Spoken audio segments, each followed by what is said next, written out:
अस्सलाम वालेकुम, good morning, जुम्मा मुबारक। आप देख रहे हैं नया दिन। मैं हूं आपके साथ मोहम्मद शोएब और मैं हूं महक असलम। तो जनाब वीकेंड यानी वीकेंड आ गया। अभी मैं अल्लाह अल्लाह करके वीकेंड आ गया। अल्लाह अल्लाह करके नहीं, वीकेंड बहुत जल्दी आ जाता है। इतनी जल्दी क्यों आता है? और जल्दी गुजर भी तो जाता है। जल्दी गुजर जाता है ना, मतलब ये भी एक मुश्किल है। अभी देखना बिल्कुल ये 2 दिन बाद हम कहेंगे अस्सलाम वालेकुम, गुड मॉर्निंग, मंडे मुबारक। मंडे मुबारक ना, जुम्मा मुबारक, मंडे मुबारक। तो ये तो चीजें जनाब चलती रहती हैं। और वीकेंड आपको जुम्मे को प्लान कर लेना चाहिए कि आपने हफ्ते और इतवार को क्या करना है। आपने प्लान कर लिया? हाँ, देखा, ये बिल्कुल मेरे भाई लगे कि रेस्ट करना है उन्होंने भी, और मैंने भी रेस्ट करना था। जनाब ये तो हमारी बातें थी, लेकिन वो लोग जिन्हें बहुत ज्यादा इंतजार था किस चीज का कि कब मिलेंगी हमें वो घर, वो प्रोग्राम जिसका वजीर आजम ने आगाज किया था, तो उस प्रोग्राम के तहत जो घर मिलने थे वो मिल चुके हैं। अल्लाह अल्लाह करके गरीबों और मजदूरों को अपनी छत मिलना शुरू हो गई है। इमरान खान ने कुरानंदाजी के जरिए घर तकसीम कर दिए हैं।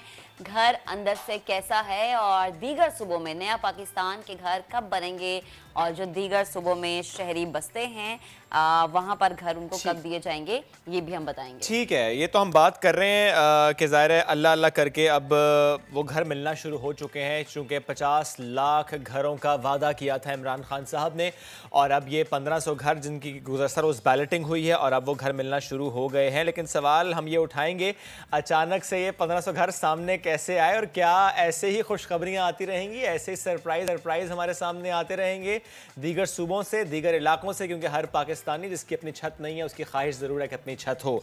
कराची सबसे बड़ा शहर, यहाँ वालों के लिए भी एक खुशखबरी है कि अपना घर बनाने का ख्वाब पूरा हो सकता है। लेकिन कैसे? गडाप टाउन, यहाँ पर KDA सिटी स्कीम का ऐलान हो चुका है।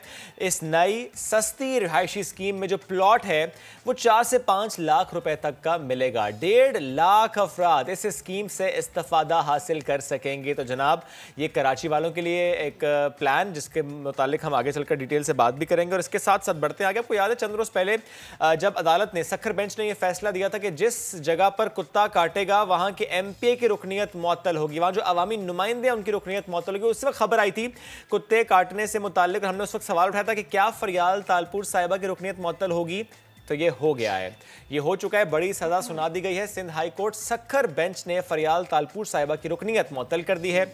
जामशोरों के MPA की रुकनीत भी मुअत्तल कर दी गई। और यूँ ये मुअत्तली की खबरें आने के बाद जो सिंध हुकूमत है उनकी तरफ से तनकीद भी की गई कि ये म्यूनसिपल कॉरपोरेशन का काम होता है और इसमें इस तरह से मामला होना नहीं चाहिए। यानी अगर किसी की रुकनीत मुअत्तल करनी है तो उसके इलाके में आप कुत्ता छुड़वा देंगे जी। कुत्ता अगर किसी को काटेगा तो आप उनकी रुकनीत मुअत्तल करें। आई थिंक इसका कोई और भी हल हो सकता है, जैसे हमने देखा था नसबंदी वाला मामला जब चला था। ये मामला बिल्कुल आप दुरुस्त कह रहे हैं, लेकिन आपको याद है हम जब भी इससे मुताल्लिक गुफ्तगू करते हैं तो द बॉटम लाइन इज के कुत्ता कभी भी खुद से नहीं काटता। हम अपने बच्चों को ये सिखाते ही नहीं कि जानवरों से प्यार करें। जब कोई पत्थर मारेगा, जब कोई तंग करेगा, जब कोई छेड़ेगा तो वो कुत्ता रिएक्ट करेगा। ये जो रिएक्शन होता है ये खबर तो बन जाती है, लेकिन उस कुत्ते ने रिएक्ट क्यों किया इस पर बात नहीं होती। ये पसे पर्दा चीजें हैं जिस पे बात करना जरूरी है। स्पेंस सीरीज मनी हीस्ट इसका 5वां और आखिरी सीजन 31 जुलाई 2021 में आएगा। ये भी खबर हमने सोचा शेयर करते हैं। वैसे भी कोविड के दिनों में बहुत यही होने वाला है, यही देखा जाएगा। चलिए जी बढ़ते हैं आगे, और जो सबसे अहम मामला है वो है खित्ते से जुड़ा। खित्ते के मस कैसे हम ख़त्म कर सकते हैं, कैसे इनको कम कर सकते हैं, और कैसे अपने माजी को भूलकर, माजी को दफन करके आगे बढ़ सकते हैं। और आगे बढ़ने के लिए टेबल पर बैठना बहुत ज़रूरी होता है, बातचीत करना बहुत ज़रूरी होता है, क्योंकि हम हमेशा ये बात करते हैं बातचीत से ही मसाइल हल होते हैं।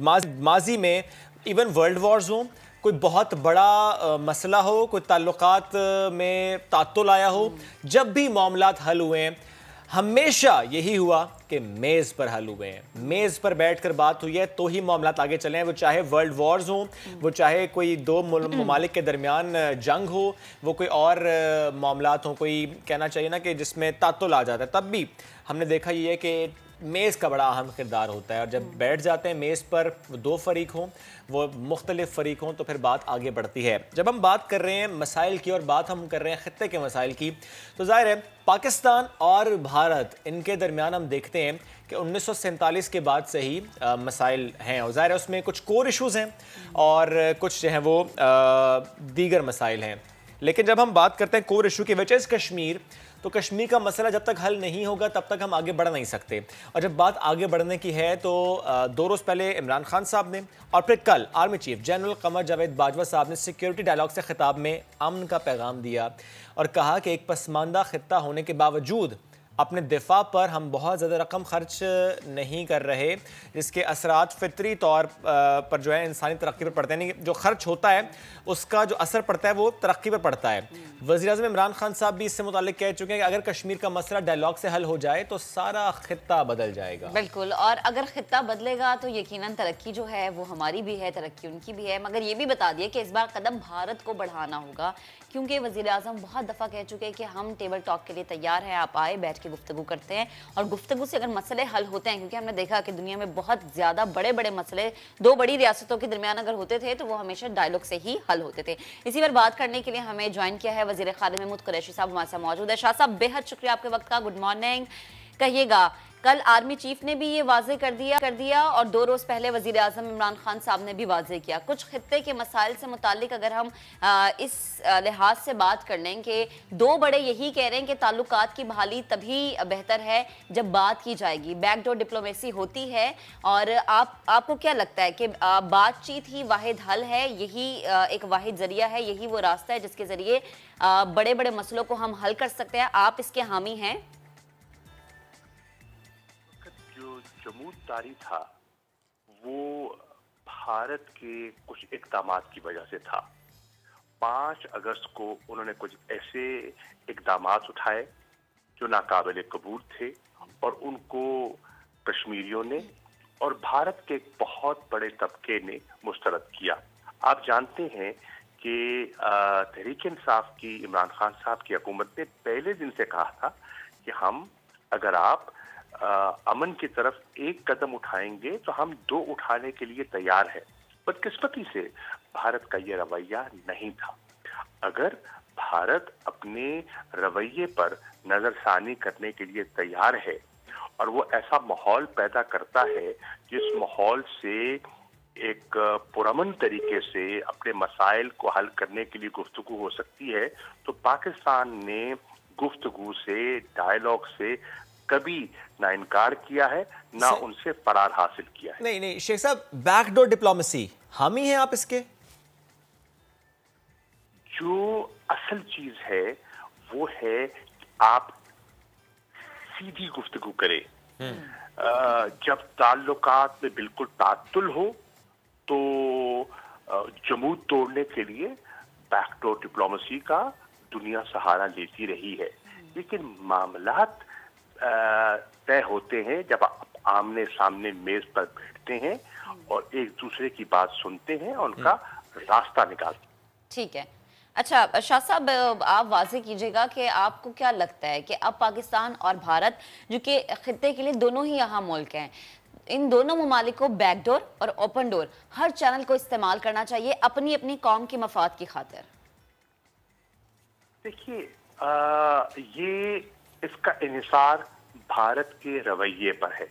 अगर भारत इनेबलिंग एनवायरनमेंट क्रिएट करने में आगे बढ़ता है और मकबूजा कश्मीर की सूरत हाल जो कि बहुत नाजुक है और बिगड़ी हुई है उस पर नजरसानी करता है, तो पाकिस्तान गुफ्तगू शुनीद से कभी घबराएगा नहीं। ठीक। शाह साहब, सिक्योरिटी डायलॉग से मुतालिक अगर हम बात करें तो इमरान खान साहब ने 2 रोज़ पहले जिस तरह एक दफ़ा फिर अमन का पैगाम दिया और भारत को एक तरह से दावत दी कि आइए मेज़ पर बैठना, फिर कल जो आर्मी चीफ साहब ने बयान दिया और जिस तरह कहा कि हमें माजी को भुलाना होगा, आगे बढ़ना होगा, बड़ी रैशनल अप्रोचेस हैं ये दोनों तरफ से, यानी आर्मी चीफ साहब की भी और इमरान खान साहब की, यानी पाकिस्तान की रैशनल अप्रोच है। सर, इस रैशनल अप्रोच का, इस बयान का, इस दावत का जवाब आया है भारत से कुछ? ये जो सीज फायर का एक हमारी जो अंडरस्टैंडिंग थी उसमें जो बहाली आई है और DGMOs में गुफ्तगू हुई है और एक नई अंडरस्टैंडिंग डेवलप हुई है और उसमें एक रिकमिट किया है हमने, ये एक अच्छी पेशरफ्त है। सीज फायर वायलेशन से नुकसान किसका हो रहा था? कश्मीरियों का, मासूम शहरियों का। हमारी दिक्कत ये थी कि हम उसका जवाब देते थे लेकिन सिर्फ उनकी मिलिट्री पोस्ट को निशाना बनाते थे, क्योंकि आम शहरियों को, कश्मीरियों को निशाना बनाना हमारी ख्वाहिश न थी न है, क्योंकि वो हमसे हमदर्दी रखते हैं। वो बिला तफरीक निशाना बनाते थे, हमारी सरहदी चौकियों को भी और हमारे आम शहरियों को, और ज्यादा नुकसान जो हो रहा था हमारे मासूम शहरियों का हो रहा था। तो अगर इसमें सीज फायर पे एक इरादा उन्होंने का इजहार किया है तो ये एक मुस्बत पेशरफ्त है। अच्छा शाह साहब, ये भी कहिएगा कि किस मुल्क ने ताल्लुकात की बहाली में अहम किरदार अदा किया है? सुनने में ये भी आ रहा है कि यूएई का किरदार बहुत ज्यादा अहम है। दीगर ममालिक, दोस्त ममालिक हमेशा भारत को भी पाकिस्तान को अपनी राय देते रहे हैं, लेकिन कोई पेशरफ्त नहीं हो सकती जब तक हिंदुस्तान और पाकिस्तान की पॉलिटिकल लीडरशिप में पॉलिटिकल विल ना हो। जब तक हम तैयार ना हो, बाहर से कोई भाषण देता रहे, कहता रहे, दुरुस्त भी कहता रहे, वो सूदमंद ना होगा। असल चीज ये है, क्या हम बर्रे सगीर के लोग हम तैयार हैं, हम अपने मुस्तकबिल के बारे में सोचने के लिए तैयार हैं कि नहीं? एक सवाल मैं और करना चाह रहा था शाह साहब से, एक सवाल बस मुझे और करने दीजिएगा। शाह साहब चूंकि साथ मौजूद हैं आप, शाह साहब जो बयानात दिए गए और मैं ज़रा उनसे मुतालिक आपसे जब गुफ्तगू कर रहा हूँ तो मुझे प्लीज़ ये बताइएगा कि पाकिस्तान 5 अगस्त 2019 को जम्मू कश्मीर में जो होने वाली तब्दीलियां हैं उसके रोल बैक का मुतालबा नहीं कर रहा, चूंकि इंडियन मीडिया ये कोट कर रहा है कि जो आर्मी चीफ साहब ने बयान दिया है उससे ये तासुर गया है कि वो शायद पाकिस्तान अपने इस बयानिए से पीछे हटा है। आई थिंक शायद लाइन ड्रॉप हो गई है। शाह साहब हमारे साथ मौजूद है, बेहद शुक्रिया गुफ्तगू के लिए। और जो मामलात थे जिस पर ISPR की जानिब से जो भी बयान आया, जैसे कि कल आर्मी चीफ ने बात की या फिर वज़ीर आज़म ने बात की, उस पर शाह साहब का मौक़िफ़ हमने आपके सामने रखा। आगे बढ़ते हैं। नए पाकिस्तान में बेघरों को अपनी छत मिलना शुरू हो गई है। पहले मरहले में इस्लामाबाद के मजदूरों और दिहाड़ीदारों के लिए 1000 से ज़ायद फ्लैट्स और 1500 मकानात बने हैं जिन्हें कुरानदाजी के जरिए तकसीम किया गया है। फ्लैट्स में 2 कमरे मौजूद हैं। ये इन लोगों को मिले हैं जिनकी आमदनी सालाना 5 लाख रुपए से कम है। हमारे नुमाइंदे अब्बास शब्बीर उस फ्लैट में ही मौजूद हैं, उनकी तरफ चलते हैं, उनसे जानते हैं कि फ्लैट में किस तरह से इसको डिज़ाइन किया गया, किस तरह से बनाया गया है। जी अब्बास बताइएगा। आज़म पाकिस्तान की तरफ से बैलेटिंग के जरिए उन मुस्तहकीन को घर दिए गए जिनकी आमदनी 5 लाख से कम है। आप देख सकते हैं कि मेहनतकश वज़ीर आज़म इमरान खान के 50 लाख घरों के वादे की तकमील की जानिब एक अमली कदम है। ये वो फ्लैट्स हैं, ये वो मकानात हैं जो कि वज़ीर आज़म इमरान खान ने उन मुस्तहकीन को दिए हैं जिनके पास घर नहीं है, जो 5 लाख से कम सैलरी लेते हैं। आप इसमें देख सकते हैं कि इस ब्लॉक के अंदर मुख्तलिफ अपार्टमेंट्स बनाए गए हैं, 2-2 कमरों के अपार्टमेंट्स हैं। आप ये देखेंगे जब आप इस अपार्टमेंट में दाखिल होते हैं तो ये वो घर हैं जो कि आज लोगों को अलॉट किए गए हैं। बड़े सस्ते घर हैं जो कि इकसास की सूरत के अंदर इन गरीबों को दिए जाएंगे। 3.5 लाख रुपए नया पाकिस्तान जो हाउसिंग स्कीम है उसके तहत ये मकानात नया हाउसिंग पाकिस्तान स्कीम 3 लाख रुपए देगी, और बाकी जो किराया इस घर में रहने वाला फर्द देगा वो उसकी मलकियत के अकाउंट के अंदर ट्रांसफर होंगे। वो सिर्फ किराया नहीं होगा बल्कि 20 साल की एक मॉर्गेज होगी, जिसके बाद ये घर अमली तौर पर उसकी मलकियत होगा। तो ये 2-2 कमरों के फ्लैट्स हैं, 1500 घर है जो कि आज जिसका ऐलान किया गया, जिसकी बैलेटिंग की गई और बैलेटिंग के जरिए उन मुस्तहकीन को ये घर दिए गए। देख सकते हैं ये 2-2 कमरों के घर हैं। एक अमली कदम है नया पाकिस्तान हाउसिंग स्कीम की तरफ, जो कि वज़ीर आज़म पाकिस्तान ने बतौर प्राइम मिनिस्टर बनने के बाद ऐलान किया था।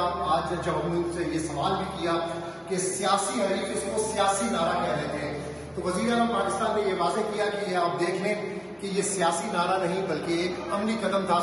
और ये तमाम तर मनाज़िर आपको हमने दिखाए हैं जो कि उन घरों के हैं जो कि वज़ीर आज़म पाकिस्तान की तरफ से आज हुकूमत पाकिस्तान की तरफ से मुस्तहकीन में तकसीम किए गए। शुक्रिया अब्बास शबीर, आपने अपडेट किया इससे मुताल्लिक। इस वक्त चेयरमैन नया Pakistan housing task force Zaigham Rizvi साहब ने हमें ज्वाइन किया, उनसे इससे मुताल्लिक मजीद बात करेंगे। ज़ैगम साहब, अचानक से हुआ ये सब कुछ कि घर सामने आ गए, बैलेटिंग हो गई, मिलना शुरू हो गए, थोड़ा सा प्लीज़ शेयर कीजिएगा, चूँकि एहसन इकबाल साहब तनकीद करते हैं कि ये पहले का एक प्रोजेक्ट है। यूँ तो यही तरीका है वारदात, मैं इसको कहता हूँ कि जब भी कोई काम होता है तो क्रेडिट लेने की कोशिश की जाती है। तो मुझे आप बता दें कि ये इन एक्चुअल हुआ क्या है? ये हुकूमत ने अब बनाए, इस प्रोजेक्ट के तहत बनाए, या पहले से बन रहे थे, खरीदे, हुआ क्या? वर्कर्स वेलफेयर डिपार्टमेंट जो है, इनके ज़ाहिरी बात है इनके कई स्कीम्स थी, اس میں سے یہ بھی ایک چیز تھی کہ 20-25 سال پہلے ان کا آغاز ہوا اور مختلف سٹیجز پہ ایسے ہی چھوڑ دیا گیا، فنڈ نہیں ہے، یہ نہیں ہے، وہ نہیں ہے. تو اس طرح کی اور بھی کئی جگہ اسکیمیں ہیں جو اس کا آغاز ہوا ہے. تو پھر گورنمنٹ نے اس کو آگے بڑھ کے ان کو فیسیلیٹیٹ کیا، آگے لونز میں بینکوں سے فیسیلیٹیٹ کیا. تو آج آپ نے دیکھا، جو آپ نے تصویروں میں بھی دیکھا ہوگا کہ 1500 کے قریب گھر جو ہیں وہ بن کے بہترین انداز میں ایک ریزنیبل اس لیول کے لیے جو بہترین کی ڈیفینیشن میں ڈیسنسی آ سکتی ہے وہ ہو گئے. اور یہ مجھے احساس ہے اور ہم سب کو احساس ہے کہ یہ ایک نہیں ہے، ایسے بہت سی اسکیمیں ہوں گی ہیں. مثلا فیڈرل گورنمنٹ امپلائیز ہاؤسنگ جو اتھارٹی ہے، اس میں گورنمنٹ کے امپلائیز جو ہیں وہ کنٹریبیوٹ کرتے تھے ڈیورنگ دا سروس کہ جی ریٹائرمنٹ کے بعد پینشن جب ہوں گے تو ہمیں گھر جو ہے وہ مل جائیں. ٹھیک ہے. اچھا زیغم صاحب، یہ تو وفاقی دارالحکومت کی بات ہے نا کہ وہاں پر تو فلیٹس بن گئے. دیگر شہروں کی کیا صورتحال ہے؟ کیا وہاں پر بھی فلیٹ بن رہے ہیں، اسپیشلی کراچی؟ کیونکہ کراچی والوں کو بڑا انتظار رہتا ہے ایسی اسکیمز کا. تو کراچی میں کیا ہو رہا ہے؟ Karachi more than 55% of Karachi کچی آبادیاں سلمز ہیں. کہیں ایسا نہیں ہوتا کہ آدھے سے زیادہ شہر انلیگل لوگوں نے قبضہ کر کے، اور سلم کا ایک نقصان بھی ہوتا ہے کہ وہ ان ایفیشینٹ یوز آف لینڈ ہوتی ہے. اگر آپ پراپر طریقے سے چلیں، ہائی رائز لو رائز کے کمبینیشن میں، آپ تھوڑی سی جگہ کے اوپر ایک بے انتہا لوگ بسا سکتے ہیں. اور کراچی میں زیادہ آسان اس لیے کہ کراچی کے لوگ بیچارے اپنی مجبوریوں کی وجہ سے وہ اپارٹمنٹ میں اور ہائی رائز بلڈنگوں میں رہنے کے عادی ہیں. انہیں کوئی اعتراض نہیں ہے. پنجاب میں جائیے تو ابھی وہ ایکسیپٹیبلٹی نہیں ہے. Even ground plus 3 ground plus 4 کی بھی ایکسیپٹیبلٹی اس طرح نہیں، عادی نہیں ہے لوگ. کراچی تو بیچارہ زمین کا بہترین استعمال کر کے کراچی والوں کو دے سکتا ہے. بٹ آئی ہوپ کہ یہ چیزیں جو ہے نا، صوبے اپنی سیاست جو بھی کرتے رہیں، مرکز اور صوبے، لیکن ان کو ان چیزوں پہ آگے بڑھ کے تعاون کے ساتھ، تاکہ جو لوگ ہیں، اور کراچی کے لوگ بھی کوئی ایسے ویسے تو نہیں ہے نا، بیچارے کہیں سے آئے یہاں پہ کام کر رہے ہیں اور زندگی گزار کے اس ملک کی معیشت کو کہاں سے کہاں پہنچا رہے ہیں. ہم جب کہتے ہیں تو اسٹیٹسٹکس کے ملک کی اکانومی کا اتنے فیصد کراچی کنٹریبیوٹ کرتا ہے. لینڈ آپ کے پاس ہے، آبادی کا more than 10% of Pakistan population is Karachi, more than 10%، about 12% از کراچی. تو ان کا حق ہے. میں آپ سے بالکل متفق ہوں اور آئی ہوپ کہ مرکز اور صوبے میں اس مسئلے پر وہ اتفاق ہو جائے. اچھا زیغم صاحب، جو نیا پاکستان ہاؤسنگ اسکیم کے تحت فارمز جمع کرائے گئے تھے لوگوں کی جانب سے، شہریوں کی جانب سے، جو قرآن اندازی ہوئی، صرف ان کو ہی اس میں فیسیلیٹیٹ کیا گیا یا بعد میں جب لوگوں نے بینکس کے ذریعے بھی اپلائی کرنا شروع کیا کچھ ان کا بھی حصہ تھا؟ دیکھیں، یہ جو نئے گھر ملے ہیں، یہ وہ جو گورنمنٹ کے ورکرز ویلفیئر ڈپارٹمنٹ کے جو لوگ تھے، انہی میں سے انہوں نے چنے ہیں لوگ جن کا حق تھا اور جن کے لیے یہ بن رہے. اب اس میں کچھ پلس مائنس ایڈجسٹمنٹ ہوئی ہوگی، کچھ لوگ وفات پا چکے ہوں گے. 25 برس بہت بڑا ایریا ہوتا ہے، بٹ یہ اس ڈیڈیکیٹڈ کلائنٹیل جن کے لیے بن رہے تھے، میرے جہاں تک سمجھ ہے یہ ان کے لیے تھا. اچھا زیغم صاحب، یہ بھی بتا دیں کہ پاکستانی عوام کے لیے کوئی سرپرائز رکھا ہے خان صاحب نے، پنجاب والوں کے لیے، بلوچستان والوں کے لیے، دیگر صوبوں کے لیے؟ سر، پنجاب میں یقین کیجئے نسبتاً بہت کام ہو رہا ہے. پنجاب میں Punjab housing town planning authority ہے، فاٹا جسے کہتے ہیں، PHATA، وہ کافی پروجیکٹس پہ 40 شہروں میں انہوں نے زمین آئیڈینٹیفائی کیا ہے. کچھ چیزیں سلو ہوئی ہیں فار ویریس ریزن، جس میں بیوروکریسی بھی چاہتی تھی کہ رولز کو پہلے انیبل کر دیں، کیونکہ پہلے آپ کو پتا ہے پنجاب میں لاہور میں آشیانہ اسکیم کو مس یوز کیا گیا تھا. اس کی وجہ سے بیوروکریسی ذرا ڈرتی ہے. تو اب وہاں پہ افورڈیبل ہاؤسنگ رولز بن گئے ہیں فاٹا کے، اور وہاں پہ جو جوائنٹ وینچر رولز بن گئے ہیں. تو اب وہاں پر تو یہاں پہ کیونکہ کراچی میں نظر نہیں آتا نا، کراچی میں کچھ ہوتا ہوا تو لوگ کراچی کے جینوئنلی رائٹلی یہ کہتے ہیں کچھ نہیں ہو رہا، لیکن پنجاب میں الحمدللہ اس سے بالکل مختلف ماحول ہے کہ ہو رہا ہے. اور نیکسٹ جہاں پر ہو رہا ہے وہ KPK میں بھی کافی ہو رہا ہے. آف کورس بلوچستان میں کام ہو رہا ہے، لیکن اس کے اپنے چیلنجز ہیں ہر صوبے کے، وہ ان کے چیلنجز ہیں. بٹ یہ نہیں ہے کہ گورنمنٹ سائلنٹ ہے. بلوچستان میں بھی وہ گورنمنٹ بھی ڈفرینٹ آسپیکٹس پہ کام کر رہی ہے. ठीक है, ज़ैगम साहब हमारे साथ मौजूद थे और नया पाकिस्तान हाउसिंग स्कीम का जो ख्वाब था उसका मैं कहूँगी कि वो तकमील के मराहिल की जानिब जो है वो मुकम्मल तौर पे गामज़न है। आगे बढ़ते ज़रा कराची वालों के लिए एक अच्छी खबर है कि KDA ने सस्ती रिहायशी स्कीम लाने का ऐलान कर दिया है। नई स्कीम में 1.5 लाख अफराद को प्लॉट फ़रोख्त किए जाएंगे। प्लॉट्स जो हैं 4 से 5 लाख रुपए तक का मिलेगा और KDA हुकाम के मुताबिक नई स्कीम की तैयारी मुकम्मल है। गडाप टाउन में जनाब ये स्कीम जहाँ पर ये प्लॉट्स मिलेंगे, यहाँ पर पानी समेत ज़रूरियात ज़िंदगी की तमाम सहूलियात मैसर होंगी। हुकूमत सिंध KDA की इस स्कीम को मुकम्मल तौर पर ओन कर रही है। तो लेट्स सी जनाब, इस तरह के और प्रोजेक्ट्स आते चले जाएंगे तो फिर खुशियाँ जो हैं वो बढ़ती चली जाएंगी कराची वालों के लिए ना, पूरे पाकिस्तान के लिए आसान होगा आपके लिए अपना घर लेना। एग्जैक्टली। चलिए जी आगे बढ़ेंगे, एक ब्रेक लेंगे। जब ब्रेक से वापस आएंगे तो फिर आपको बताएंगे कि ओवरसीज़ पाकिस्तानी हक़ के राय दही का इस्तेमाल क्या अगले आने वाले इंतखाब में कर सकेंगे, उसके लिए हुकूमत क्या प्लान कर रही है और उस प्लान को एग्जीक्यूशन की तरफ बढ़ाने में कितना काम हुआ। करेंगे बात ब्रेक के बाद।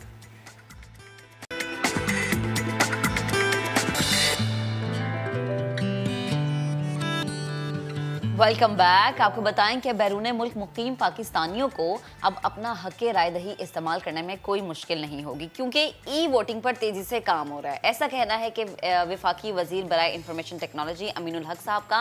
उन्होंने बताया कि ई वोटिंग सिस्टम को आइंदा इंतखाबात तक मुतारिफ कराया जाएगा ताकि ज़्यादा से ज़्यादा बैरून मुल्क मुकीम पाकिस्तानी अपना वोट कास्ट कर सकें, हक़ राय दही का इस्तेमाल कर सकें और उस शख्स का इंतखाब कर सकें जो कि उनकी नज़र में पाकिस्तान के लिए बेहतर है। क्या बात है जनाब, इसी पर बात करेंगे। हमें ज्वाइन किया वफाकी वज़ीर बराए IT and communication Syed Aminul Haq साहब ने।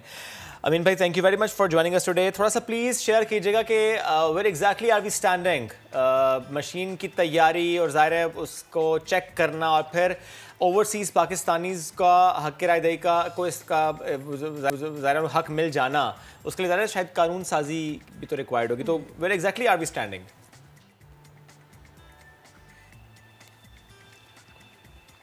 हाँ देखिए शेब, आपको अंदाज़ा है कि दुनिया में तेज़ी से तरक्की हो रही है, तब्दीली आ रही है और नई नई मॉडर्न टेक्नोलॉजी का मुतारफ़ कराया जा रहा है। यूरोप को देखते हैं, नॉर्थ अमेरिका को देखते हैं तो हमसे बहुत आगे निकल चुका है। तो प्राइम मिनिस्टर का चूँकि विजन है डिजिटल पाकिस्तान और MKM की भी हमेशा ख्वाहिश रही है कि मुल्क उस वक्त तक तरक्की नहीं कर सकता जब तक कि हम तमाम चीज़ों को डिजिटलाइज नहीं करें। और इसी सिलसिले को देखते हुए प्राइम मिनिस्टर की ख्वाहिश थी कि हर सूरत में ई वोटिंग ओवरसीज़ पाकिस्तानी के लिए मुतारफ़ कराया जाए और इसी चीज़ को देखते हुए मिनिस्ट्री ऑफ IT ने लीड लेने की कोशिश की है। ये जिम्मेदारी मिनिस्ट्री ऑफ IT को दी गई कि आप इसका टेक्निकल तौर पे एसेस करें।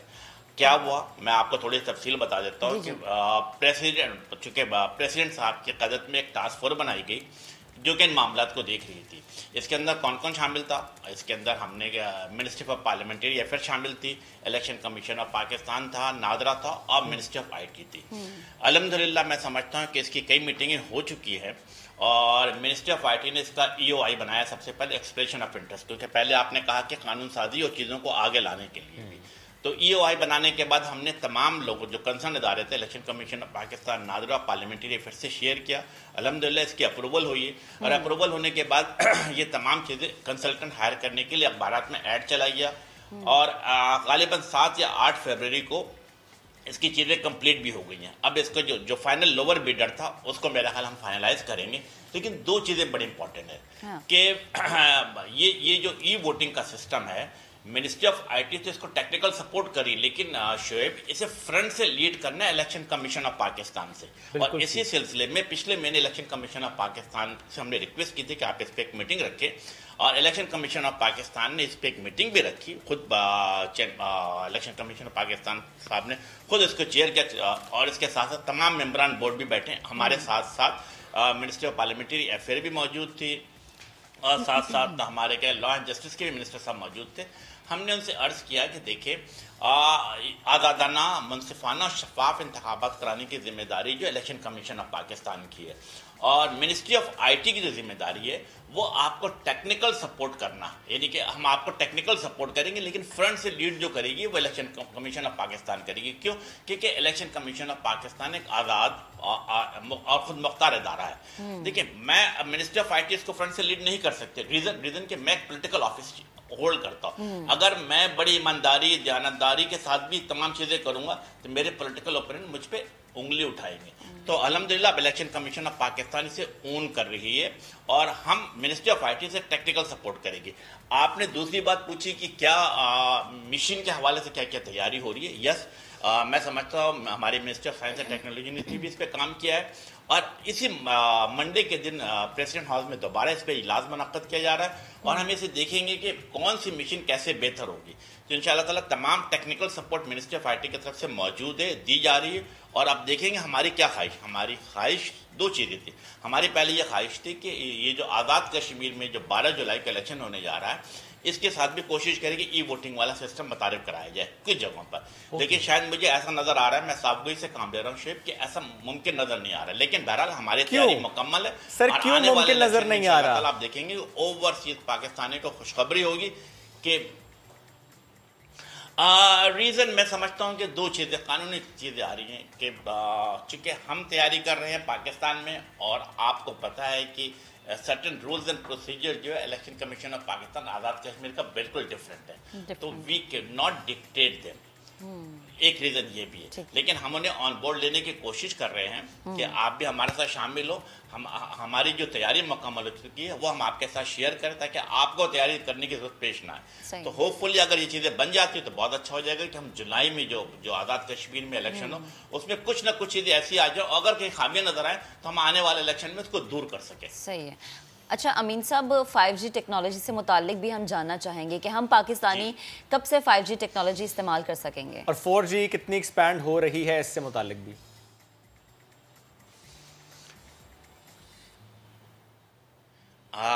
देखिए 5G टेक्नोलॉजी के हवाले से बिल्कुल साफगोई से काम लूँ। द मोमेंट मैंने वजारत संभाली है तो मैंने फ्यूचर की प्लानिंग शुरू की। फ्यूचर की प्लानिंग में क्या था कि 5G को लॉन्च करना। अब अगेन यूरोप में, इवन एशिया में भी बहुत सारे मुल्कों में मेरा हाल है कि 5G लॉन्च हो चुका है, लेकिन अनफॉर्चुनेटली हमारा इंफ्रास्ट्रक्चर उस तरह का मौजूद नहीं था। हमने मुख्तलिफ मीटिंगें की हैं, अपने तमाम जो हमारे डिपार्टमेंट ने PTA है और तमाम जो टेलीकॉम कंपनी है उनको बैठाया, फैब यानी कि फ्रिक्वेंसी एलोकेशन बोर्ड को साथ बैठाया और हमने प्रिपरेशन शुरू कर दी है। सबसे बड़ी इंपॉर्टेंट क्या है कि इंफ्रास्ट्रक्चर की तैयारी नंबर 1, उसके बाद एडिशन स्पेक्ट्रम को ऑक्शन पे लेके जाना, और नंबर 3 जो आपने एक बात भी पूछा शेब कि 4G की, जब तक हम 4G की पेनिट्रेशन को नहीं बढ़ाएंगे 5G लॉन्च करना मुश्किल है। बिल्कुल सही। अल्हम्दुलिल्लाह हमने क्या टारगेट सेट किया, आपको सुनकर खुशी होगी कि हर महीने एवरी मंथ 4G के 1.4 मिलियन आबादी को हम 4G में पेनिट्रेट करा रहे हैं ताकि हमारी 50 और 60% पे 4G की पेनिट्रेशन हो जाएगी तो इंशाल्लाह ताला 5G को लॉन्च करने में आसानी होगी। मैं आपको टारगेट दे देता हूँ, इंशाल्लाह ताला अगले साल दिसंबर तक 5G पाकिस्तान में लॉन्च कर दिया जाएगा इंशाल्लाह। अमीन साहब एक बात और बता दें, मुत्तहिदा कौमी मूवमेंट के मुतालिबात जो कि डे 1 से पाकिस्तान तहरीक इंसाफ की हुकूमत से हैं और ज़ाहिर मुतालिबात से मुतालिक हम अक्सर बात भी करते हैं, जिसमें से एक मुतालबा कराची की तरक्की का है। 1100 अरब खर्च होने थे पाकिस्तान के शहर कराची में, वो मामला भी थोड़ा सा बताएं कि कहाँ पर इस वक्त मौजूद है। और दूसरी बात ये कि अभी जो इंतखाबात हुए और ज़ाहिर है इसमें बहुत अहम रोल इत्तेहादियों का रहा, आपका रहा, फिर कहा गया कि आपके मुतालिबात जो हैं वो पूरे नहीं हुए, अब यकीन दहानी कराई गई है और अगर कराई गई तो ज़रा बताएं सर, वो रिहाइयों से मुतालिक मामला डिस्कस हुआ है, वो जो सेक्टर्स आपके यानी वो जो यूनिट के लेवल पर होते हैं उन दोबारा उनको खोलने की इजाज़त जो मांगी गई थी, वो सारे मामला पर क्या अपडेट है?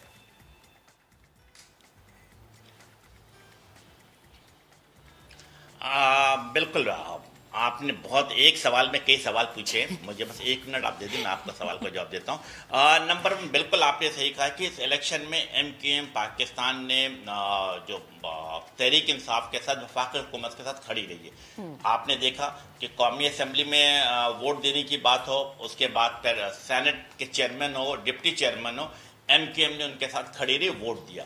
और खालिद मकबूल सिद्दीकी का जो पार्लियामेंट में तकरीर थी, उन्होंने क्या कहा था, एक अल्फाज में समझता हूँ बड़े इंपॉर्टेंट, उन्होंने कहा कि MQM लेने वाला हाथ नहीं बल्कि देने वाला हाथ है, और MQM ने इस दफ़ा प्रूव भी किया।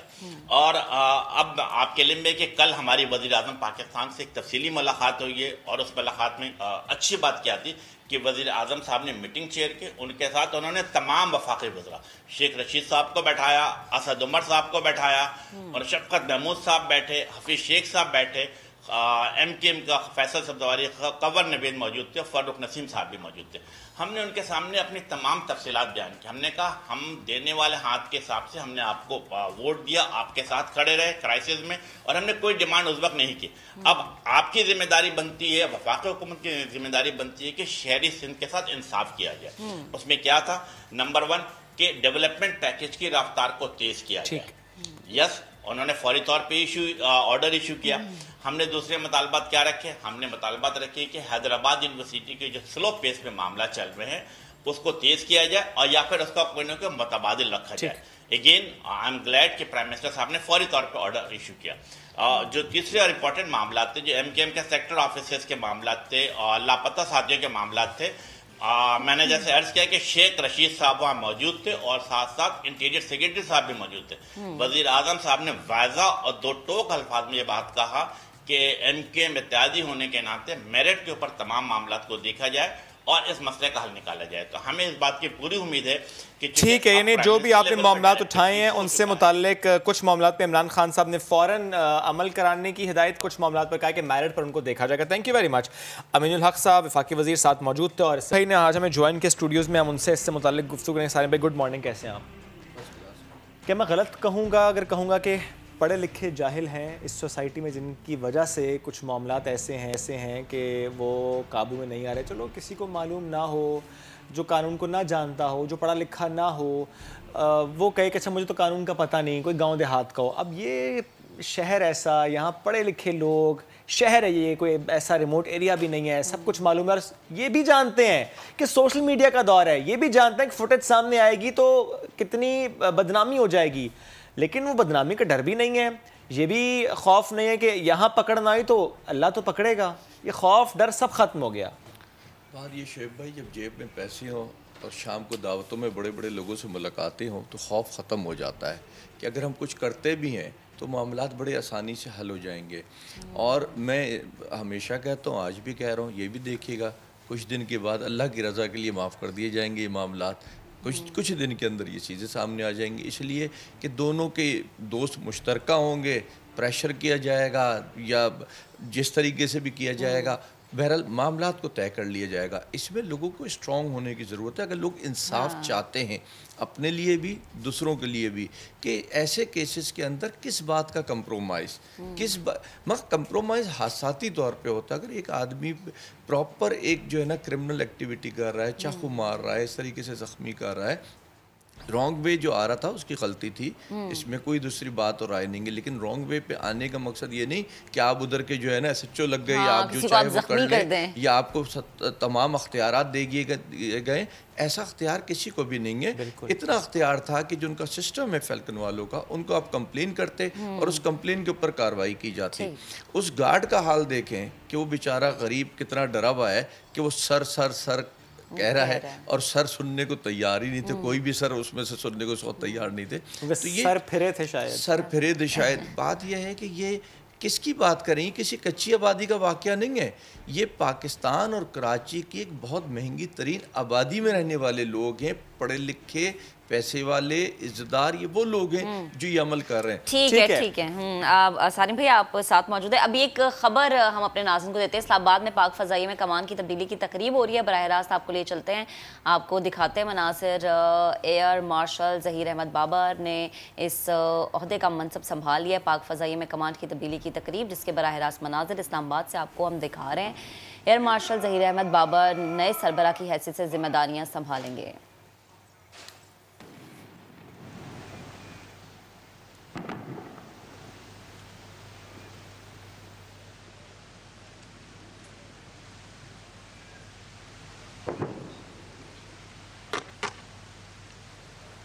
एयर चीफ मार्शल मुजाहिद एयर मार्शल ज़हीर अहमद बाबर नए सरबराह की हैसियत से कमान संभालने के लिए बिल्कुल तैयार हैं। और इस वक्त मनाजिर जो हमने आपको दिखाया इस्लामाबाद से मनाजिर थे पाक फ़ज़ाइया में कमान की तब्दीली।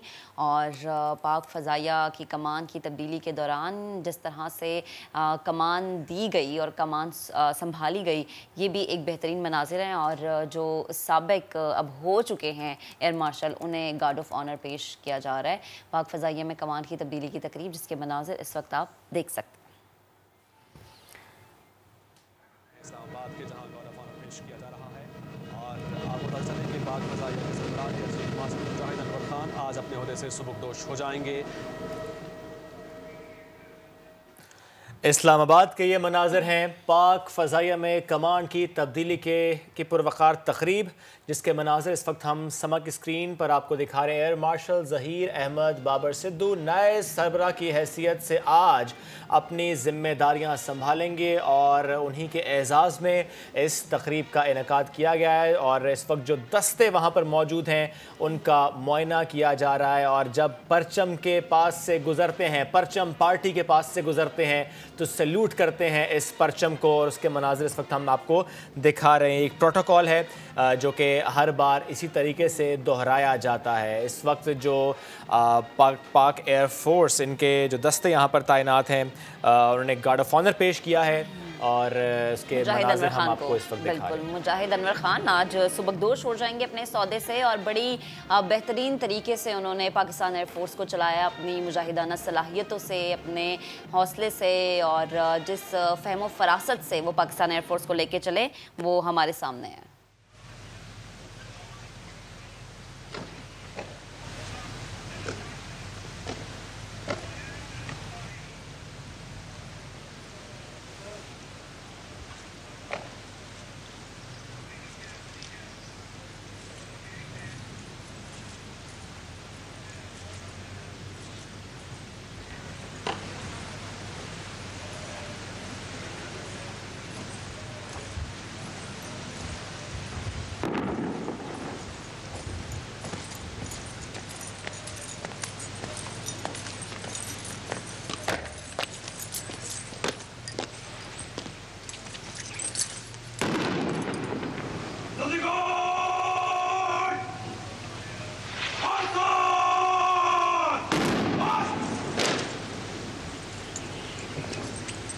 Recitation from the Holy Quran.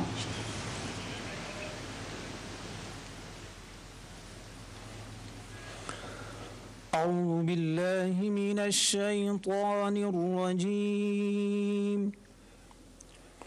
بسم الله الرحمن الرحيم. ما عندكم ينفد وما عند الله باق ولنجزين الذين صبروا أجرهم بأحسن ما كانوا يعملون.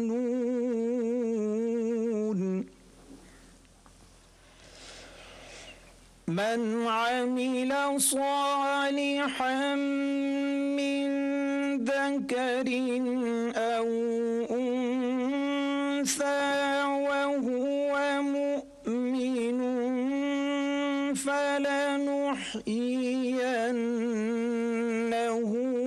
حياة طيبة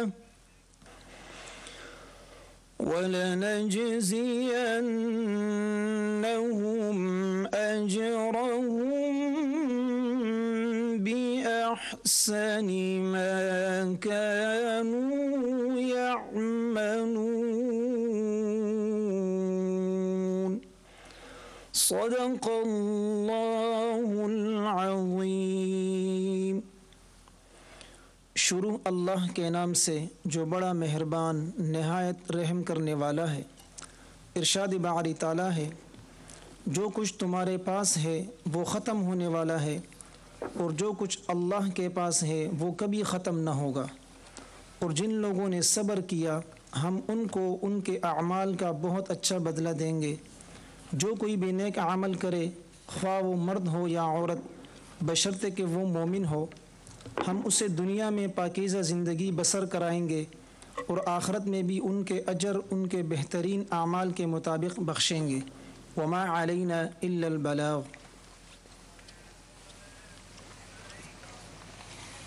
Now I request Air Chief Marshal Mujahid Anwar Khan, Nishan-e-Imtiaz and Nishan-e-Imtiaz Military to kindly address the august gathering. Sir, please.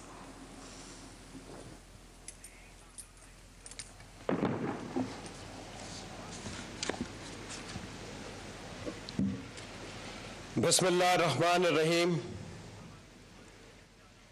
Chief of the Air Staff designate, former Chiefs of the Air Staff, Principal Staff Officers, veterans, dear comrades and colleagues, ladies and gentlemen, Assalamu alaikum and a very good morning.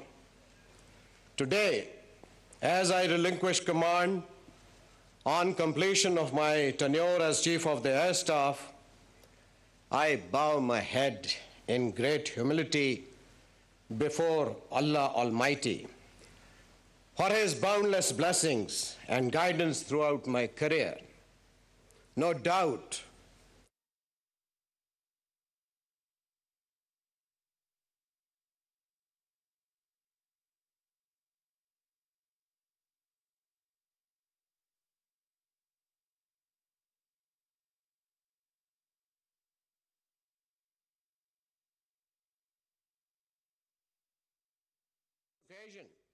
I express my gratitude to each member of Pakistan Air Force for their remarkable contributions towards making Pakistan Air Force a strong element of national defense. In particular, I am grateful to all my principal staff officers for their wholehearted support, partnership, and cooperation. Ladies and gentlemen, on this very day, 3 years ago, during my inaugural address, I pledged to you and to this nation that we would maintain, retain, and earn the title of pride of the nation and be second to none. Our adversaries will know that we will and we shall pay any price to defend Pakistan. Alhamdulillah Rabbil Alameen. We upheld the pledge made 3 years ago, and its manifestation was Operation Swift Retort. PF once again lived up to the nation's expectations and proved to be the guardians of our free blue skies. Our response was timely and well calibrated, which kept the adversary at bay. At the time of assumption of my command in 2018, I also set certain guiding principles and core values. The foremost among these were operational preparedness, self-reliance through indigenization, merit, teamwork, empowerment, and welfare of the personnel. We relentlessly pursued these objectives and accomplished them successfully. More so, during the unprecedented COVID-19 pandemic, we successfully preserved force readiness and ensured safety of personnel with Allah's blessing and the disciplined conduct by each member of Pakistan Air Force. Despite the testing times, PF made great strides on its journey to excellence and continued transformation for a next generation Air Force 2047, a vision that requires relentless pursuit. Also, several initiatives were taken for contribution towards nation building, which include measures for healthcare and promotion of education, like establishment of diagnostic centers. For the welfare of our veterans, PF took measures to provide them quality living, and also possible endeavors were made for added focus on welfare of persons with special needs. Ladies and gentlemen, these were indeed tough milestones, but all this has only been possible due to the blessing of Allah Almighty and dedicated efforts by each member of this elite organization. I am indebted to each one of you for standing beside me to achieve the targets set for taking Pakistan Air Force to greater heights of excellence. I am proud to lead Pakistan Air Force in the highest state of operational readiness, prepared to face any challenge befittingly under the able leadership of accomplished professional Chief of Air Staff Designate Air Marshal Babar. On this occasion, I congratulate Air Marshal Zahir Ahmad Babar on his appointment, inshallah, as Chief of the Air Staff Pakistan Air Force and wish him success in his new assignment. My successor is a sound professional with extraordinary leadership qualities, and above all, he is an excellent human being. He takes over the responsibility of Pakistan Air Force fully charged and with spirit of great courage, commitment, professionalism, and specifically looking after every serving and retired individual of Pakistan Air Force. I am confident that during his tenure of command of Pakistan Air Force will scale to new heights of excellence, inshallah. My prayers would always be with him to lead Pakistan Air Force with exemplary traits. Dear comrades and colleagues, undoubtedly, spending a major part of my life amongst the finest professionals has always been a source of unparalleled joy. I shall always cherish the memories gathered during all these years. I urge you to have firm faith in Allah and your capabilities. Stand for the right with confidence and integrity. Work with the sincerity of purpose and a complete commitment to your job. Remember, being united is the key to success, and you must convert your challenges into opportunities. Indeed, Pakistan Air Force is a wonderful team, and its beauty consists in its cohesiveness.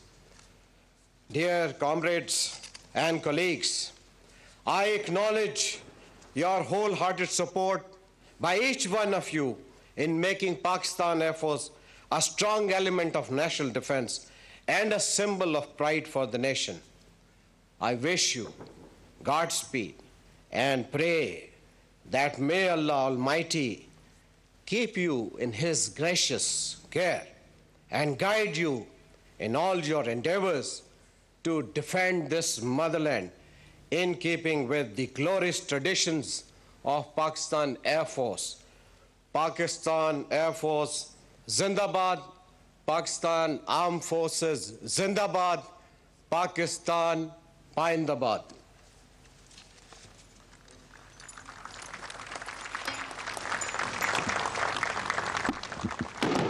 Ladies and gentlemen, in a few moments from now, a four-ship formation of JF-17 marshal Mujahid Anwar Khan तकरीब से खिताब कर रहे थे। उनका ये कहना था कि 40 साल तक पाक फ़ज़ाइया को सर्व करना मेरे लिए एजाज़ की बात है।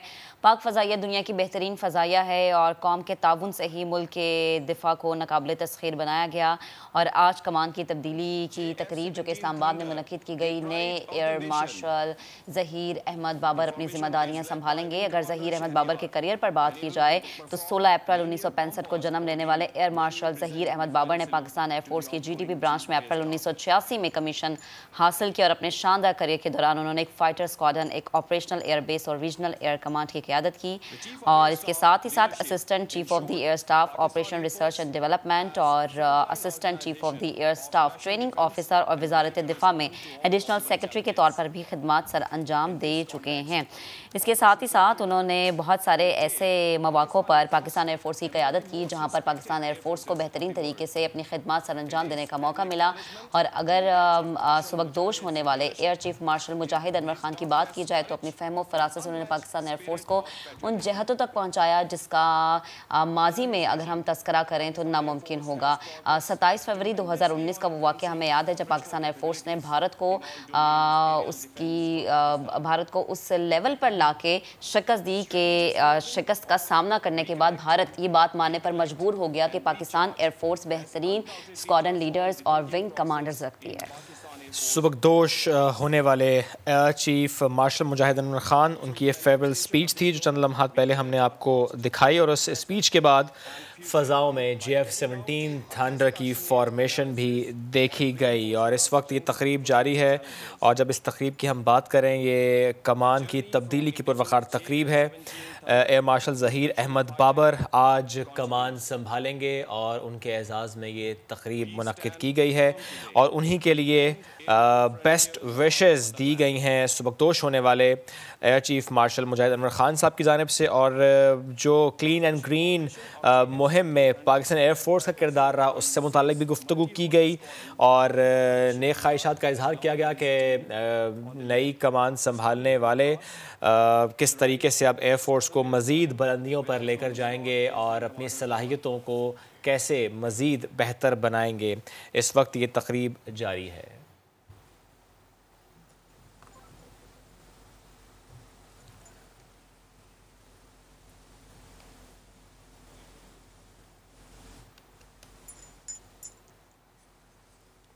Without any further delay, ladies and gentlemen, keep your eyes on the horizon.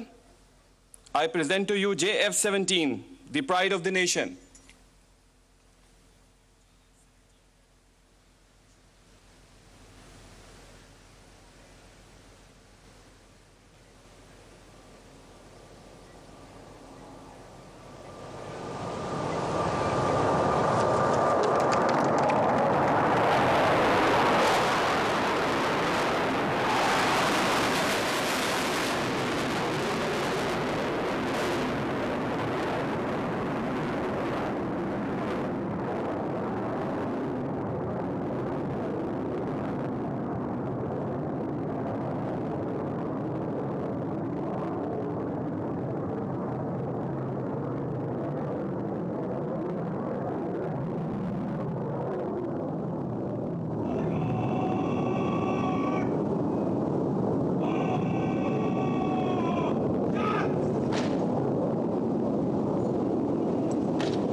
Anwar Khan, Nishan-e-Imtiaz and Nishan-e-Imtiaz military will now decorate the designated Chief of the Air Staff, Air Marshal Zahir Ahmed Babar, Hilal-e-Imtiaz military with the coveted rank of Air Chief Marshal.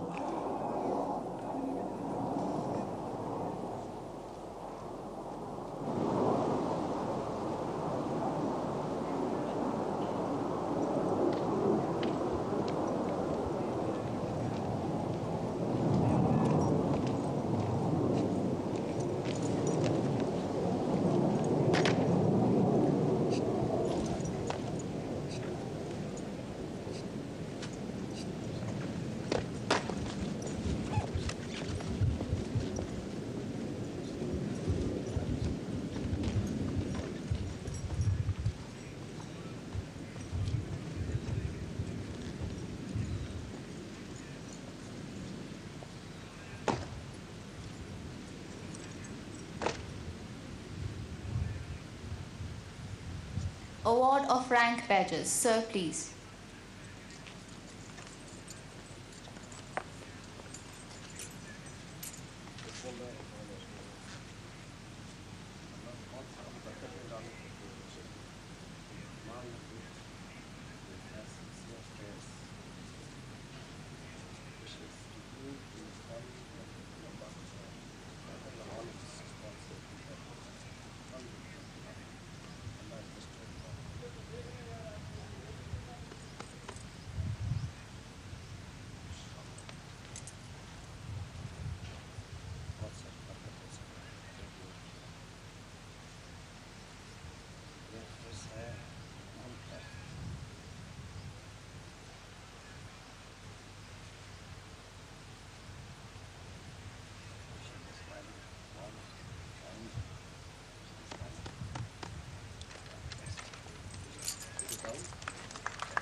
work on this.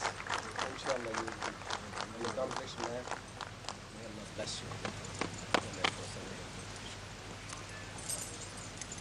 Ladies and gentlemen, presentation of Command Sword of Pakistan Air Force.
Well done.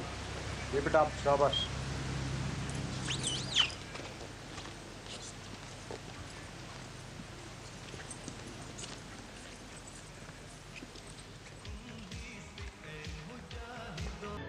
Welcome back once again. तो जनाब हमने आपको air force में कमान की तब्दीली की जब तकरीब दिखाई, उससे पहले हम बात ये कर रहे थे कि मुआशरे में अदम बर्दाश्त का ख़तरनाक रुझान बढ़ता जा रहा है। ये मुआशरे का एक अहम पहलू है और इस पर बात करना इसलिए ज़रूरी है क्योंकि दिन ब दिन ये वाक़यात रोज़ बरोज़ बढ़ते जा रहे हैं। सारिम बर्नी साहब हमारे साथ मौजूद है। सारिम भाई, जैसा कि इससे पहले हम जब बात कर रहे थे, आपने कहा कि जब जेब में पैसा होता है, जब रात को बड़े बड़े लोगों से आपकी मुलाकातें होती है तो आप फिर सर फिरे हो जाते हैं, आपको होश नहीं रहता कि आप कर क्या रहे हैं, कानून हाथ में ले रहे हैं, कानून की खिलाफ वर्जी कर रहे हैं। इसका कोई एक हल तो होगा, क्योंकि ना सिर्फ कराची, बड़े शहर लाहौर हो गया, इस्लामाबाद हो गया, ये वो शहर हैं जहाँ पर ऐसे वाक़े जब लोग देखते हैं तो ये अब एक, मुझे लगता है कि ट्रेंड बन चुका है कि अच्छा आप कुछ नहीं कर सकते, आप जेब में से छुरी निकाले मार दें, आप थप्पड़ का इस्तेमाल कर लें, आप गोली चला दें, आप किसी को गालियाँ बक दें। आपको लगता है कि इस चीज़ को रोकना रियासत की जिम्मेदारी है या बहसियत खुद शहरी हमारी जिम्मेदारी है? देखिए, दोनों सूरतों में, लेकिन शहरी तब रुकते हैं जब रियासत काम करती है। यहाँ रियासत बिल्कुल काम नहीं कर रही इस वक्त। अगर एक सिस्टम हो कि एक शख्स गलत आ रहा है या गलत पार्किंग कर रहा है या कोई गलत अमल मेरे साथ कर रहा है, तो मेरे पास एक सिस्टम होना चाहिए कि मैं एक कंप्लेन करूँ, चाहे रिटर्न करूँ, चाहे कॉल पे करूँ, और उस कंप्लेन पे फौरी कार्रवाई होती मुझे नज़र आए। लेकिन अफसोस ये है कि ऐसा कोई अमल हमारे यहाँ है ही नहीं। दिखाने को तो दिखा दिया جائے گا, بتانے کو بتا دیا جائے گا, عملی طور پہ ایسی چیز کوئی سامنے نہیں آتی. پھر کیا ہوتا ہے کہ آپس میں تو میں ہوتی ہے, اور پھر جذبات آتے ہیں. جذبات کے بعد تو پھر کسی کو بھی نہیں پتا ہوتا. شاید آج بیٹھ کے میں بڑی پرامن باتیں کر رہا ہوں, لیکن اگر نکلتے میرے کسی سے ایسا جھگڑا ہو جائے تو مجھے بھی نہیں پتا کہ میرا جو نیکسٹ اسٹیپ ہے وہ کیا ہو سکتا ہے, مجھے بھی نہیں پتا ہوگا. وہ صرف اسی لیے کہ میرے پاس کوئی نظام سسٹم نہیں ہے کہ میں فون اٹھاؤں, پولیس کمپلین کروں, پولیس کال کروں اور وہ آ کر کے اس معاملے کو سالو کرے. ایسی چیزوں کو پولیس سالو کرتی ہے. آپ اگر پاکستان سے ہٹ کے یہ چیزیں دیکھیں تو آپ کو تو بعد میں پتہ چلے گا کہ آپ کے گیٹ پہ کسی نے نو پارکنگ کی ہوئی ہے یا کوئی رانگ وے آ رہا ہے, پہلے ہی پولیس آتی ہے یا کوئی سسٹم ان کے جو کیمرے سسٹم ہے وہ بتاتے ہیں ان کو, اور وہ آ کے خود کارروائی کرتے ہیں. آپ کو لڑنے کی ضرورت نہیں ہوتی. لیکن پاکستان میں اور خصوصاً کراچی کی بات کریں تو یہاں تو کچرا بھی آپ نے اٹھانا ہے, ہر قسم کی مینٹیننس بھی آپ نے کرنی ہے, ٹیکسز بھی آپ نے دینے, سارا کچھ دینا تو آپ نے, لیکن لینا آپ نے سرکار سے کچھ بھی نہیں ہے. تو جب یہ سسٹم ہوں گے تو میرا خیال ہے یہ سب کچھ ہوگا. اور اس میں ایک چیز اور, ہماری ایک بڑی, اس کو میں بدنصیبی کہوں گا کہ مجھے نہیں پتا کل کو میں بھی اس میں شامل ہو جاؤں, آپ بھی ہو جائیں.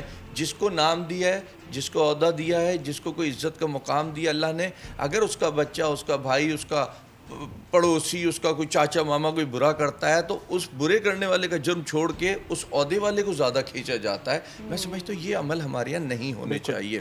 جو مجرم ہے اس کو مجرم ضرور کہنا چاہیے, اس کو سزا ضرور ہونی چاہیے یا جزا ہونی, جو وہ ان کی مرضی ہے.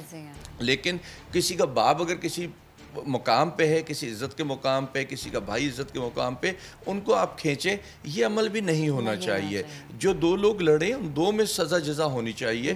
تیسرے کو میرا خیال ہے کہ ہمیں دونوں طرف سے کسی تیسرے کو نہیں رگڑنا چاہیے. لیکن سالم بھائی, کیا آپ کو لگتا ہے کہ ایک معاملہ تربیت کا فقدان بھی ہے؟ یعنی ہم یہ کہہ سکتے ہیں کہ یہ جو رویہ ہوتا ہے کسی بھی شخص کا, کیونکہ ذرا it's not just one case, there are so many other cases as well, یہ جو رویہ ہوتا ہے یہ شاید ہیریڈیٹری ہے. یہ شاید جس طرح سے بڑوں کو دیکھا گیا وہ رویہ آپ نے اپنایا, اور یہی چیز آپ نے اس ایک ایکٹ کے بعد پاس آن کر دی ہے اپنے آنے والی نسلوں میں. ہے, ایسا ہے. لیکن دیکھیں اگر میرا اپنا رویہ بھی غلط ہے تو میں اپنی اولاد کی تربیت کبھی بری نہیں چاہوں گا. میں اپنی اولاد کی تربیت اچھی ہی کر رہا ہوتا ہوں. سالم بھائی قطع کلامی کی معذرت, جب باپ یہ کر رہا ہے تو بیٹا دیکھے گا کہ باپ نے یہ کیا تو میں بھی کر سکتا ہوں. کرے گا. میں پرسنلی طور پہ کہہ رہا ہوں کہ میں نہیں چاہ رہا کہ میرا بچہ برا عمل کرے, میں کر رہا ہوں گا, لیکن میں نہیں چاہ رہا میرا بچہ برا عمل کرے. لیکن وہ کرتے ہیں. اب بچہ بھی تو بالغ ہے نا, جوان ہے نا, اپنے اس باپ کے آگے کھڑے ہو کے بھی تو بتاتا ہے نا کہ اب میں بالغ ہوں, میں جوان ہوں, میں اپنی مرضی کا مالک ہوں, مجھے اختیار ہے. تو جب سب کچھ تمہارے پاس ہے تو پھر اب تمہیں میں کیا شعور دوں گا؟ پھر تو تمہارا اپنا ذاتی شعور ہے نا, وہ کدھر ہے؟ جو اس کو تعلیم دلائی گئی وہ کدھر ہے؟ یعنی جب ہم تعلیم کی بات کرتے ہیں سالم بھائی, آپ کو لگتا ہے کہ ہم میتھس پر بھی فوکس کرتے ہیں, ہم سائنس پر بھی فوکس کرتے ہیں, ہم ٹیکنالوجی پر بھی فوکس کرتے ہیں, لیکن ہم ایک سبجیکٹ کو بالکل بھول گئے ہیں کہ آپ نے جب کسی کو یہ سمجھانے وہ چاہے اسکول لیول پر بتانا ہو کہ آپ نے قابو کیسے رکھنا ہے اپنے حواسوں کو, آپ نے اپنے جو رویہ ہے اس کو کیسے مثبت ہی رکھنا ہے, برداشت کیسے کرنا ہے, یہ نہیں سکھایا جا رہا. بات یہ ہے کہ ہمارے یہاں جب بچہ پڑھنا شروع کرتا ہے تو الف سے انار بتایا جاتا ہے, ویسے ہی اس کو بھوک دے دی جاتی ہے. ٹھیک ہے. ایچ سے ہین بتایا جاتا ہے, نہ ایچ سے ہومن بتایا جاتا ہے, نہ الف سے انسانیت بتایا جاتا ہے. مقصد یہ ہے کہ آپ جب ایک چیز اچھی لے کر کے چلیں گے تو پھر بہتری آئے گی نا. ہم اگر اپنے گھروں میں دیکھیں, ہم اچھی تربیت دے رہے ہیں, بچہ باہر نکلتا ہے وہ آ کے ہمیں کچھ اور بتا رہا ہوتا ہے کہ بابا آپ نے تو ایسے کہا تھا, باہر تو میں یہ چیزیں دیکھ رہا ہوں. اسکول میں جا کر کے دیکھیں تو وہی چیزیں ہوتی ہیں, وہ ٹیچر سے بھی پھر یہ سوال کرتا ہے. ہمارے یہاں ڈسٹربنس بہت زیادہ ہے, ہمیں کچھ نہیں پتا, ہم خود نہیں سمجھ رہے ہم بول کیا رہے ہیں اور ہم کر کیا رہے ہیں. ہم لوگ اتنے برے نہیں ہیں جتنا ہمارے ساتھ نظام بگڑا پڑا ہے, اور کچھ ہم نے بھی بگاڑ لیا اس کے اندر. ہم نے تو نظام بنایا ہے نا, بنایا ہم نے, میرا خیال ہے بنایا ہی کچھ نہیں ہے. ایسا والا نظام بنا دیا نا کہ جو نہیں مان رہا اس کو لگا دیں. پڑوسی کے حقوق کدھر ہیں؟ میں تو یہ پوچھتا ہوں پڑوسی کے حقوق کدھر ہیں؟ جو دین بتا رہے, جو دنیا بتا رہی ہے, جو انسانیت بتا رہی ہے, اس میں تو کوئی مذہب کا ذکر نہیں, کوئی زبان کا ذکر نہیں, کسی قسم کا, صرف پڑوسی لفظ ہے. وہ پڑوسی کدھر ہے؟ کیوں آپ ایسا عمل کر رہے ہیں دونوں کی طرف سے؟ انہیں بھی چاہیے تھا اگر ان کا بیٹا لڑ رہا تھا, بیل دیتے, گیٹ کھٹکھٹاتے, کسی کو بلاتے, کہتے یہ دیکھیں یہ عمل کر رہا ہے, ہم سے غلطی ہوئی ہے, مگر اس کا یہ تو طریقہ کار نہیں ہے. اور یہ بھی ہو سکتا تھا سالم بھائی جو لوگ وہاں موجود تھے, کیونکہ ظاہر بہت زیادہ لوگ اکٹھے تھے, کچھ روک بھی رہے ہوتے ہیں, لیکن یہ ویکنس بھی ہے ہماری سوسائٹی کی کہ جب ایک عمل ہو رہا ہوتا ہے ہم اس کی ویڈیو تو بنا رہے ہوتے ہیں، ہم روک نہیں رہے ہوتے. یہ افسوسناک عمل ہے، افسوسناک، بہت افسوسناک عمل ہے. یہ نہیں ہونا چاہیے. ویڈیو بنائیں، ضرور وہ ہونے چاہیے، لیکن اس ویڈیو کو بنا کر کے ایک بلا وجہ علم نشر کر دیں اس لیے کہ اس کا باپ کسی عہدے پہ، بھائی کسی عہدے پہ، یہ بھی نہیں ہونا چاہیے. اس ویڈیو کو بنا کے علاقے کے لوگ بیٹھتے، بڑے بیٹھتے، فیصلہ کرتے، سزا جزا ہوتی وہاں پہ، پھر مزہ آتا. نہیں جانا چاہیے آپس کے دو پڑوسیوں کے لڑائی، یہ جھگڑا ہے، نہیں جانا چاہیے پولیس تک کے. لیکن اندر کوئی انصاف ہوتا، کوئی نظام ہوتا. جب دیکھیں کوئی بھی تو فرض نہیں پورے کر رہا نا. کیا اس علاقے میں کوئی بھی بزرگ نہیں تھا جسے ہم بزرگ کہتے ہیں، جو محلے میں جو بڑا ہوتا ہے، کیا کوئی بھی نہیں تھا جس کی ہم سنتے؟ دیر از اے پاسبلٹی، اگر اس کیس کو ہم نہ دیکھیں بٹ جنرلی یہ پاسبلٹی ہوتی ہے کہ جب بھی ایک ایکسٹریم قسم کا ایکٹ ہوتا ہے اس کے پیچھے ایک بیک گراؤنڈ ہوتا ہے. دیکھیں بیک گراؤنڈ تو ہے، مجھے بھی پتا ہو میرا باپ بڑی پوسٹ پہ بیٹھا ہے تو وہ نہیں، میں بات بیک گراؤنڈ یہ کر رہا ہوں کہ فار ایگزامپل دو لوگوں کے درمیان جب اس ایکسٹریم لیول کا جھگڑا، وہ چاہے پڑوسی ہوں، وہ چاہے فیملی ممبرز ہوں، وہ چاہے دوست ہوں، پہلے جب اس طرح کا ایکسٹریم ایک معاملہ سامنے آتا ہے تو اس کا ایک بیک گراؤنڈ ضرور ہوتا ہے. اس کا مطلب ہم نے اس بیک گراؤنڈ کو ایڈریس نہیں کیا تو معاملہ یہاں تک پہنچا. دیکھیں دین بھی تو آپ کو یہ کہتا ہے نا کہ اگر دو لوگ لڑ رہے ہوں تو ان کی صلح کرا دو. بالکل. اور اس کے اندر وہ شخص جو ذاتی کر رہا ہو اگر دوبارہ کرے تو اس کو ایسی سزا دو کہ وہ کسی کے ساتھ برا نہ کر سکے. تو ایسا بھی ہو سکتا ہے یہ جو اسٹیج آئی ہے اس سے پہلے کئی بار ایڈیٹیٹ کیا جا چکا ہو، اس کو کوئی ایسی پرابلم کریٹ کی جا چکی. ہمیں تو نہیں پتا، ہم نے تو ویڈیو دیکھی، ہم تو اس پہ ڈسکس کر رہے ہیں. لیکن ایسا سب کچھ جو ہوا ہے ایسا نہیں ہونا چاہیے. پھر ایک اتنے بڑے شہر میں، ایک اتنے بڑی کالونی کے اندر ایک پیچھے جس کے پیچھے ایک پوری ایک نظام بیٹھا ہوا ہے، اس میں میں سمجھتا ہوں یہ چیزیں بہت شرمناک. ظاہر سی بات ہے کہ آپ اس جگہ کو یا اس معاشرے کو یا اس قانون پہ جو وہاں پر قانون ہے اس کو اس طرح سے مینج کریں کہ یہ واقعات نہ ہو. یا پھر یہ ہو سکتا ہے کہ ہماری سوسائٹی میں ہر شخص کو اپنے حقوق یاد ہے، اپنی ذمہ داریاں نہیں یاد. ذمہ داریاں تو کسی کو بھی یاد نہیں ہیں، فرض بھول جاتے ہیں. فرض بھول، میں نے کہا نا پڑوسی کدھر گیا جس کا ہم شروع سے ذکر سنتے رہے ہیں، قرآن میں بھی، حدیثوں میں بھی، رابطوں واسطوں میں بھی، وہ کدھر ہے پڑوسی؟ کیوں اس اسٹیج تک کے باتیں چلی گئیں؟ آپ اور جنہوں نے وہ کالونی بنائی ہے، دیکھیں غلطی ان کی بھی ہے. کیوں نہیں ایسے نظام رکھے؟ کیوں نہیں ایسا پولیسنگ سسٹم رکھا؟ کیوں نہیں اپنے فورس میں سے کوئی سسٹم رکھا؟ غلطی تو ہم سب کی ہے، ہم سب کو بہتر ہو سکتا ہے سسٹم رکھا ہو، مارنے والے نے سوچا سسٹم کو بھی دیکھ لیں گے. یہ بھی تو ممکن ہے، پاسبل ہے، کچھ بھی پاسبل ہے. لیکن بات یہ ہے کہ اگر ایک ہمارے یہاں بس جس کو جہاں اختیار ہے نا اس میں کوئی بڑے چھوٹے کی بات نہیں ہے. جس کو جہاں کی کمانڈ مل گئی ہے نا وہ وہاں تیسمار خان بن کے بیٹھ گیا. وہ کہتا ہے اب مجھے ساری اجازتیں ہیں، تمہارے لیے اب ساری مشکلات ہیں. اس پالیسی کو ختم کریں. جو اس کے لیے مشکلات ہیں نا وہ ادھر بیٹھے ہوئے کمانڈ والے کے لیے مشکلات ہونی چاہیے. تو پھر بہتری ضرور ہے. قانون سب جگہ برابر ہوگا تبھی تو معاشرہ بہتری کی جانب گامزن ہوگا. اور ایک معاملہ یہ ضرور ہوتا ہے کہ صلح کا ہو جانا، کیونکہ ہم نے ماضی میں یہی تو دیکھا ہے. صلح ہو جائے اچھی بات ہے، لیکن کہیں تو سزا بھی ہو، کہیں تو سزا بھی ہو، ریاست کہیں تو کردار ادا کرے. اور اگر یہ حادثاتی واقعہ تھا پھر بھی غلط عمل، اس میں سزا ایک ضرور ہونی چاہیے، چاہے وہ ماں باپ کی طرف سے ہو چاہے نظام کی طرف سے ہو، ایک سزا ضرور ہونی چاہیے تاکہ دیکھنے والوں کو سبق مل جائے. بالکل ملے. لیکن ہاں جہاں پلاننگ کے تحت ہو رہی ہوتی ہیں ایسی وارداتیں اس میں تو بہت سخت ترین سزائیں ہونی چاہیے. بالکل ٹھیک ہے. اور وہ سزا نہ ہونے کی وجہ سے یہ معاملات یہ حادثات بھی ہوتے ہیں. ٹھیک ہے، اگر ادھر سزائیں ہو جائیں تو یہ حادثات نہیں ہوں، پھر سانحات نہ ہو انشاءاللہ. تھینک یو سالم بھائی، تھینک یو ویری مچ. ساتھ موجود تھا پر اس سے متعلق ہم سے گفتگو. چھوٹی سی بریک لیں گے، واپس آئیں گے، ساتھ رہیے. Welcome back. گھروں کے چولہے ٹھنڈے پڑ گئے، ریسٹورنٹس کے چولہے جلانے کی اجازت دی جائے. لاہور میں ریسٹورنٹس اور ہوٹل مالکان نے آؤٹ ڈور ڈائننگ پر پابندی کے خلاف دھرنا دیا. انتظامیہ کی جانب سے پابندی جلد ہٹانے کی یقین دہانی پر دھرنا ختم کر دیا گیا. محمد قربان کی رپورٹ دیکھیے. مطالبات کی منظوری کے لیے ریسٹورنٹ مالکان اور ملازمین سڑکوں پر آ گئے. مظاہرین کا کہنا تھا کہ ریسٹورنٹ بند ہونے سے ان کے گھروں کے چولہے بجھ گئے ہیں. جتنے بھی لوگ آئے ہوئے ہیں دور دراز علاقوں سے آئے ہوئے ہیں، ہم صرف یہاں پہ اپنا روزی روٹی کمانے کے لیے آیا ہے. اب یہ گورنمنٹ آ کے یہ بھی ہمارے سے چھین رہا ہے. کورونا کی آڑ میں جو ہے نا یہ معاشی قتل جو ہے یہ بند کیا جائے. مباحث تو ضرور ہے، احتیاط بھی ہے، لیکن ایس او پیز کے اوپر جو ہے عمل درآمد کرتے ہوئے ان کو اجازت دینی چاہیے. ریسٹورنٹ مالکان کا موقف ہے کہ اگر شادی ہال میں تقریبات کی آزادی ہے تو ریسٹورنٹ میں کیوں نہیں؟ اگر ریسٹورنٹ کو اجازت نہ ملی تو لاکھوں افراد بے روزگار ہو جائیں گے. تقریباً 10 لاکھ لوگ ان ایمپلائڈ ہو چکے ہیں اور اگر دوبارہ یہ لاک ڈاؤن کر دیں گے تو 20 لاکھ اور ہو جائیں گے. ہم ایس او پیز کے خلاف نہیں ہیں، ہم کرونا کے خیال رکھنے کے خلاف نہیں ہیں. रेस्टोरेंट के शोबे से मुंसलिक अफराद का कहना है कि जब तक हुकूमत आउटडोर डाइनिंग की इजाजत नहीं देती एहतजाज का सिलसिला जारी रहेगा। कैमरामैन गनीउल हसन के साथ मोहम्मद लुकमान, समा, लाहौर। जनाब रिपोर्ट आपको हमने दिखाई है। इसी पर बात करने के लिए एडवोकेट हसन नियाजी साहब हमारे साथ मौजूद है, जो खुद भी एहतजाज में आगे आगे हमें दिखाई दिए। हसन, बेहद शुक्रिया आपके वक्त का। होटल मालिकान के क्या मुतालबात हैं, ये हम आपसे जानना चाहेंगे, क्योंकि आप खुद भी वहाँ पर मौजूद थे। आखिर क्यों आउटडोर डाइनिंग की इजाज़त नहीं दी जा रही, ना इंडोर ना आउटडोर? जाहिर सी बात है फिर तो लोग परेशान होंगे। वजह के सामने आई है?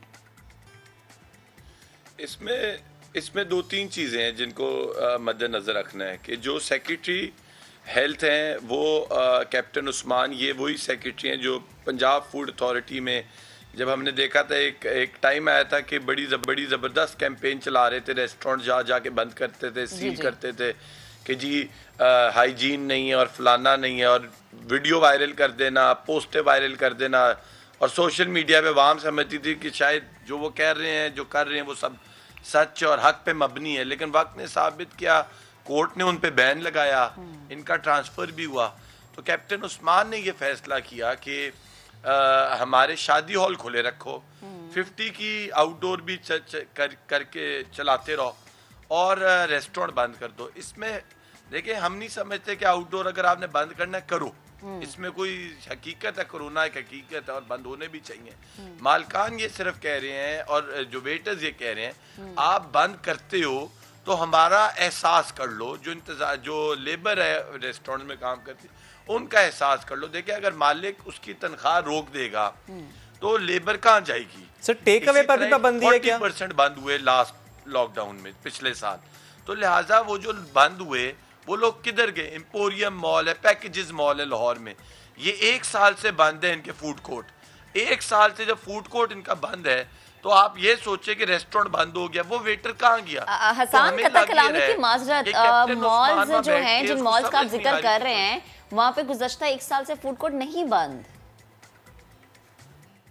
नहीं, आपको बताता हूँ, जो इंडोर जो रेस्टोरेंट को आउटडोर फैसिलिटी मिल सकती है उनकी हद तक तो सुकून है, लेकिन जो छोटे बनते हैं ना, ये जो छोटे रेस्टोरेंट्स अंदर, तकरीबन ये 1 साल से बंद है, और इनकी बात तो बिल्कुल नहीं हुई। दूसरी चीज आप सुने, हम ऑफ टॉपिक ना जाएं, हमें इस चीज पे फोकस करना है कि शादी हॉल आपने आउटडोर शादी अलाउ की, वो क्यों की? क्योंकि आपके सियासतदानों के बच्चों की शादियां थी, सेक्रेटरीज के बच्चों की शादियां, मिनिस्टर्स की अपनी शादियां हुई हैं वीकेंड पे। लिहाजा दोगला पॉलिसी ना बनाएं, और अगर आपने बनानी भी है कोई वे आउट निकालें। जो अनस्किल्ड लेबर की हाईएस्ट एम्प्लॉयमेंट करते हैं रेस्टोरेंट, हम ये पूछते हैं कि इनका एहसास कौन करेगा? पंजाब गवर्नमेंट को फेडरल गवर्नमेंट की पॉलिसीज को अपनाना चाहिए। इस्लामाबाद में आउटडोर खोला है, कराची में आउटडोर खोला है। नहीं, लेकिन हसन, अगर एनसीओसी में एक चीज डिस्कस होती है और तमाम सूबों की वहां पर नुमाइंदगी होती है और हॉटस्पॉट से मुतालिक वहां पर डिस्कशन होती है, एनसीओसी गाइडलाइंस देता है कि अच्छा, अगर हॉटस्पॉट है, अगर वहां पर इस तरह से कोविड फैल रहा है, जिस तरह अगर हम बात करें पंजाब के 7 डिस्ट्रिक्ट्स की, जहां से मुतालिक ये कहा गया कि वहां पर कोरोना बेकाबू है और एक यूके वेरिएंट की वजह से मामला ऐसे हो रहे हैं, इसलिए सख्त और मुश्किल फैसले लिए जाएंगे। It's not just restaurants and hotels, schools भी बंद किए गए हैं। तो जाहिर है वो आवाम की सेहत को मद्देनजर रखते हुए एनसीओसी में फैसला होता है। शुएब भाई, एनसीओसी ने बिल्कुल की है, लेकिन एनसीओसी इस्लामाबाद में आपको भी मैं पिक्चर शेयर कर देता हूँ, आउटडोर रेस्टोरेंट्स कल तक खुले थे। नहीं, वो इसलिए हसन साहब के वो इसलिए है ऐसा कि जाहिर है कहीं पर अगर कोविड उस तरह से बेकाबू नहीं है तो वहां पर सेक्टर्स खुले हैं। सर, सिंध में भी बहुत से इलाकों में खुले हैं, इवन कराची के कुछ जगहों पर स्मार्ट लॉकडाउन है, बाकी जगह पर खुला है। तो जाहिर है जहां पर कोरोना बेकाबू होगा, वो चाहे जिसका भी शहर, जिसका भी इलाका हो, फैसला उससे मुतालिक लिया जाएगा। हम उससे कंपेयर नहीं कर सकेंगे। अगर हम कंपेयर करें गिलगित में सब खुला हुआ है तो वहां तो केस नहीं है ना, इसलिए खुला। बहुत अच्छी करते हैं आप बातें, बहुत बंदा भी इतना बुरा नहीं हो। अभी तक ये नहीं समझा पाए मुझे कि आउटडोर शादी कैसे हो सकती लाहौर में और आउटडोर 50 की गैदरिंग कैसे हो सकती है, लेकिन रेस्टोरेंट कैसे बंद हो सकता है, ये नहीं कुछ आप समझा पा रहे मुझे। अगर आपने ये बात समझानी है, देखिए बात सिंपल है, हम ये नहीं कह रहे रेस्टोरेंट बंद ना करो, आप समझ नहीं रहे। जी जी, हम कह रहे जब बंद करते हो तो ये ज़हन में रखो, अगर अनएम्प्लॉयमेंट होती है تو उसका भी कोई वे आउट निकालो। हसन साहब मुझे प्लीज आप इस बात का जवाब दे दीजिए, चूंकि आपका फोकस ये है कि रेस्टोरेंट्स बंद करते हैं और शादी पर पाबंदी नहीं लगाते। मुझे बताएं वो इलाका जिस इलाके में रेस्टोरेंट्स बंद हों, होटल्स बंद हों, स्कूल्स बंद हों, लॉकडाउन लगाओ, उस इलाके में शादी हुई है, वहां इजाजत दी गई है शादी की, एग्जैक्टली मुझे पिन पॉइंट करके बताइएगा। बिल्कुल हुई है, मैं आपको बताता हूँ कैसे कहाँ हुई है। जौहर टाउन में कल शादियां होती रही हैं, गुलबर्ग में कल शादियां होती रही हैं, कैंट में शादियां होती रही, लाहौर पूरे में रेस्टोरेंट कंप्लीटली बंद किए हुए इन्होंने। आप समझ ही नहीं रहे, यही तो आपको कह रहा हूँ। It's not smart lockdown, it's complete lockdown, and that is what you need to understand कि 50 की गैदरिंग क्यों रखी है, ताकि डिफेंस में जो शाहाना बड़े घर हैं वो पोस्ट शादी डिनर कर सके, वरना आम आवाम को क्या फायदा इस चीज से। आप शुएब भाई एक बात बताएं, क्रिकेट ग्राउंड बंद कर दिया, फुटबॉल ग्राउंड बंद कर दिया, शादी अलाउ कर दी है। नहीं, ये बात आपकी दुरुस्त है हसन साहब, ये बात आपकी बिल्कुल दुरुस्त है कि अगर सेक्टर्स बंद किए जा रहे हैं, ये पॉइंट उठा कर कि वहाँ पर कोविड बेकाबू है, लेकिन ऐसे में अगर इजाज़त दी जाए शादियों की, इजाज़त दी जाए गैदरिंग्स की, मेट भी आउटडोर्स, तो ये गलत है, इस पे कोई दो राय। लेकिन मुझे बताएं सर, जो एहतजाज हुआ, फिर मुज़ाकरात हुए, ये सारे पॉइंट्स डिस्कस हुए, तो क्या इसका वे आउट निकाला गया है? सर हमें पहले दिन होम सेक्रेटरी ने और चीफ सेक्रेटरी और लॉ मिनिस्टर तीनों ने कहा आप लोग सही कह रहे हैं कि ये जो दोगला पॉलिसी है बड़ी मुनाफिकत नजर आ रही है इस नोटिफिकेशन के अंदर, लिहाजा हम इसको रिविजिट करेंगे। 2 दिन गुजर गए, फिर हम सड़कों पे आए, फिर इन्होंने कहा हमें 1 दिन का टाइम दे दें। आज एक्सपेक्टेड है कि यूनिफॉर्मिटी आएगी नोटिफिकेशन में, और जो अनएम्प्लॉयमेंट अगर कोई इनके नोटिफिकेशन से होती है, क्योंकि देखें मालकान को भी आप साइड पे रखें, अगर मेरा रेस्टोरेंट बंद है तो मुझे तो वॉशरूम क्लीनर या चौकीदार की नहीं जरूरत, मुझे शेफ कम करना है, मुझे हेल्पर्स कम करना है। ये जो बेरोजगारी होती है इवेंचुअली, इसका भी कोई हुकूमत को तोड़ निकालना है। इनके साथ बैठे, इनसे बात करें, और कोई इतनी बड़ी बात नहीं है, इसमें कोई शक नहीं। हम कहते हैं कोरोना नहीं, कोरोना एक रियलिटी है, कोरोना फैल रहा है। या तो आप हमारे स्टाफ को वैक्सीनेट करना शुरू करें अगले मरहले में, ताकि बेरोजगारी की तरफ बात ना जाए। और दूसरी बात, ये कौन सा रेस्टोरेंट है पाकिस्तान में या कोरोना निकला भी हो। जी अच्छा हसन, जैसे कि आपने पॉइंट आउट किया कि लाहौर के मुख्तलिफ इलाके, और ये वो इलाके हैं जहाँ पर हम देखते हैं शायद कानून का जो नाफिज होना वो ज़्यादा ज़रूरी होता है, या ज़्यादा वहाँ पे कानून की पासदारी होती है, और वहाँ पर शादियाँ मुनक्किद की गई। तो जब आपने ये पॉइंट उठाया तो कोई आपको यकीन दहानी कराई गई कि इनके खिलाफ अब कार्रवाई होगी या इनके खिलाफ कार्रवाई अमल में लाई जाएगी, या अभी तक कोई कार्रवाई हुई है? देखिए, उनको नोटिफिकेशन की तरफ से शादियों को इजाजत दी गई है, और मैं हरगिज किसी की रोजी रोटी के खिलाफ नहीं हूँ। उनका एक अपना चीज है, होनी चाहिए नहीं होनी चाहिए, हुकूमत और सरकार ने डिसाइड करना है कि क्या इतनी सीरियस नौयत है। मेरा पॉइंट ये है कि रेस्टोरेंट इंडस्ट्री को का आउटडोर बंद करना और शादियों का आउटडोर अलाउ करना, कौन सी लॉजिक इस्तेमाल की गई थी। मैं ये कह रहा हूँ, अगर उस लॉजिक के तहत शादी हॉल खुले रहने चाहिए तो रेस्टोरेंट कैसे आप बंद रख सकते हो, मेरी ये है। और अगर आप बंद कर रहे हो तो आप क्या रिलीफ प्रोवाइड करो, कोई राशन दे रहे हो, कोई यूटिलिटी स्टोर में बिल्कुल वैलिड पॉइंट है, राशन बॉक्सेस तकसीम कर दो, कोई बंद, ये बस कह रहे हो रिलीफ की तरफ जाओ। बिल्कुल ठीक है। अब मुझे बता दें सर, एक लास्ट पॉइंट सर, जो पाबंदी जल्द हटाने की यकीन दहानी कराई गई है, आप मुतमईन हैं? हाँ बिल्कुल नहीं, मैं ये नहीं कहता पाबंदी खत्म करो, मैंने उन्हें कहा आप कोई सोल्यूशन दें। ठीक है, it could be in form of tax relaxation. ठीक है, लेकिन ये जो आपकी बात है, और ज़ाहिर है कल बात आपने की भी होगी, इस पर आपको लग रहा है कि काम हो रहा है? हाँ, मुझे उम्मीद है, क्योंकि ये बहुत अच्छी बात है sir, you are very positive, समझ रही है situation, you are very positive कि आप इस पर उम्मीद रख रहे हैं। ये बड़ी अच्छी बात है कि आपने कहा कि हम उम्मीद रखते हैं कि मामलात इस तरीके से हल किए जाएंगे। हम भी ये उम्मीद रखते हैं कि मामलात हल किए जाएं, चूँकि आपकी बहुत वैलिड पॉइंट है कि माशी कत्ल नहीं होना चाहिए किसी का, क्योंकि कोरोना से बच जाएंगे, जरिए माश की फिक्र से अगर मर जाएंगे तो फिर कहाँ जाएंगे। Thank you very much sir, साथियों पर इससे मुतालिक हमसे गुफ्तगू कर रहे थे। बढ़ते हैं आगे और चक्कर लगाते हैं जरा दुनिया भर का क्या हो रहा है दुनिया में। जी हाँ, सबसे पहले हम बात कर लेते हैं ترک ڈرامہ جس کے ہر کوئی جو ہے وہ مداح تھے، اور پچھلے رمضان میں سب نے دیکھا، میں نے بھی دیکھا۔ ترک ڈرامہ ایرچل میں اصلاحان خاتون کا اہم کردار ادا کرنے والی اداکارہ گلسم علی پاکستانی کھانوں کی دیوانی ہو گئی ہیں، اور جناب انسٹاگرام ویڈیو میں ہم دیکھ سکتے ہیں کہ ان خاتون کو جو ہے پاکستان کے وہ کھانے جو کہ مجھے اور شعیب کو بڑے پسند ہے، جیسے کہ نہاری، گلاب جامن، لڈو، برفی اور فنگر چپس۔ ویسے فنگر چپس تو ہر جگہ ملتے ہیں مجھے لگتا ہے، ویسے پاکستان کی شاید خصوصی انہیں لگا ہو کہ الگ ہی ٹیسٹ ہے آلو کا یہاں کے، تو انہیں بہت زیادہ وہ پسند آ رہی ہے۔ تو یہ ہم جب کھانوں کی بات کرتے ہیں تو مجھے بہت ہی بھوک لگ جاتی ہے۔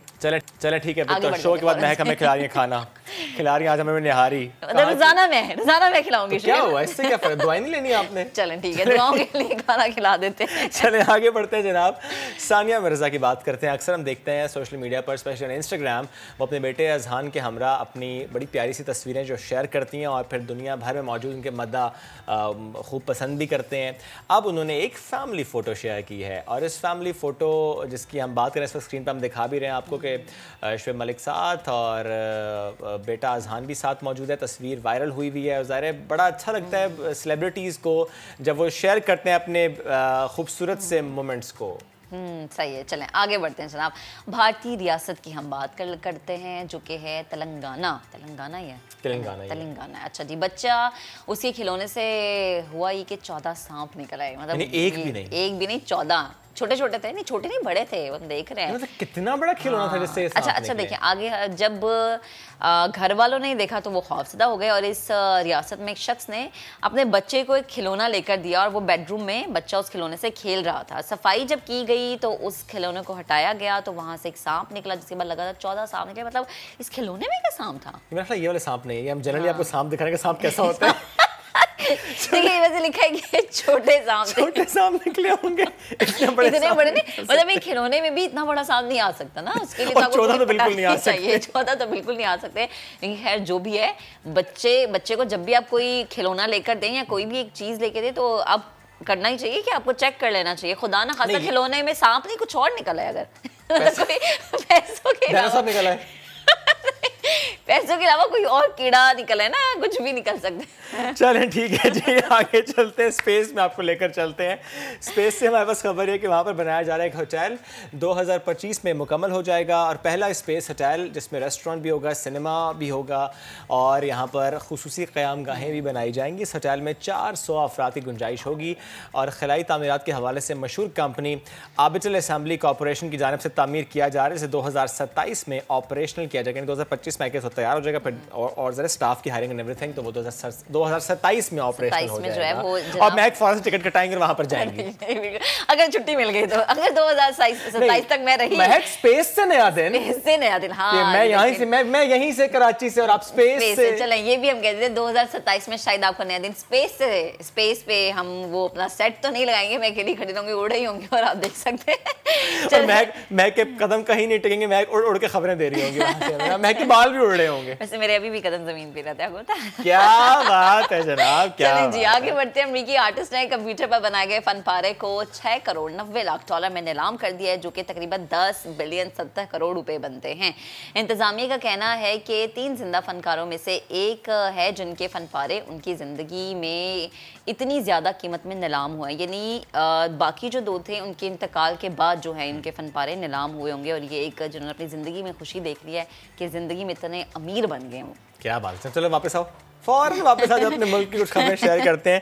مجھے یہ لگ رہا ہے مہک کہ لوگ جو نیگیٹو چیزیں سامنے آتی ہیں اس کو بھی ابزارب اس طریقے سے کرتے ہیں کہ پھر ویسے ایکٹ کرتے ہیں، جیسے آپ کو یاد ہے ایک ملتان کا بچہ جو کہ آئس کریم کھانے چلا گیا تھا ابا جی کی گاڑی پہ، خود سے چھوٹا سا بچہ تھا، بعد میں اس نے کہا جی آئس کریم کھانے گئے تھے، وائرل ہوا، قدامت نہیں تھی، انہوں نے کہا مشہور ہو گئے ہیں، تو لگتا ہے اور بچے مشہور ہونا چاہتے ہیں، اسی نقشہ قدم پر چل پڑے۔ تو جناب ماں باپ اگر ساتھ بھی بیٹھیں تب بھی آپ بچوں کو اجازت نہ دیں کہ وہ اس طرح سے ڈرائیو کریں، کیونکہ کوئی بھی حادثہ پیش آ سکتا ہے، اور آپ کی اتنی سی غلطی سے سامنے والے کا شاید بڑا نقصان ہو جائے۔ آگے بڑھتے ہیں، ایک نقصان تو ہو گیا تھا میری ٹکٹ کا کہ جناب PSL ملتوی ہو گیا اور ٹکٹ میرے بیگ میں لگی، لیکن اب ایسا نہیں ہوگا، اب میں میچ دیکھنے جا سکتی ہوں، آپ نے مجھے ٹکٹ نہیں ہوئی، ہاں نا، میرے ساتھ ساتھ بہت سارے لوگ اسے یوز کر سکیں گے، کیونکہ جون سے 20 جون سے 20 جون کے درمیان جو ہے وہ PSL کے بقیہ میچز کرانے کا فیصلہ کر لیا گیا ہے۔ 23 مئی سے تمام کھلاڑی اور آفیشلز جو ہیں وہ بایو سیکیور ببل جوائن کریں گے۔ नौ इस बार वो कहते क्राउड देखेगा नहीं, क्राउड नहीं जाएगा। अल्लाह ना करे ऐसा हो। तो जनाब आपको रिपोर्ट दिखा देते। एक है कौम, एक मंजिल, एक है हम सब। आप हमें दोबारा देख पाएंगे 2 दिन बाद, लेकिन Saturday and Sunday best of नया दिन जरूर देखेगा। मुलाकात होगी मंडे को। अपना ख्याल रखिए। अल्लाह हाफिज।